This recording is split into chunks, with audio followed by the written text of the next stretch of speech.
Tamil season 9 டே 64ஓட அடுத்த ப்ரோமோவில் பார்த்தீங்கன்னா ஒரு தென்றல் புயலாகி வருதுன்ற மாதிரி தான் அரோரா வந்து தன்னுடைய பேச்சு திறமையும் தன்னுடைய சண்டை திறமையும் வந்து கமருதீன் காட்டிட்டு இருக்காங்க.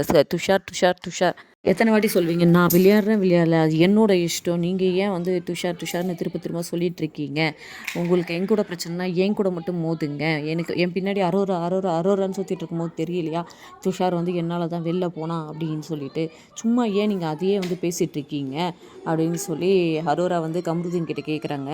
கமருதீன் என்ன சொல்கிறாருன்னா, துஷார் வந்து வெளில போயிட்டான், அவன் வந்து என்ன ஞாபகம் வச்சிருப்பானான்னு கூட தெரியல, அவன் வெளில என்னன்னாலும் பண்ணலாம்ல, நீ தானடி சொன்ன அப்படின்னா, நான் அப்படி சொன்னேன்னா அப்படின்னு அரோரா கேட்குறாங்க. ஆமாடி நீ சொன்னடி, நான் ரொம்ப ஆக்ரோஷமாக வந்து பேசுகிறாரு, நான் அப்படி சொன்னேன்னா இவங்க ஒரு பக்கம் அரோரா ஒரு பக்கம் கேட்க ஒரே சண்டை களமாக மாறி இருக்குது அந்த பிக் பாஸ் ஹவுஸ். இதில் வந்து என்னதான் வந்து அரோரா துஷார் கூட பழகி இருந்தாலும் துஷார் வெளில போனதுக்கு அரோரா காரணம் இல்லை. ஏன்னா மக்களுக்கு பிடிக்கலனா அரோராவை வெளில அனுப்பிச்சிருப்பாங்க.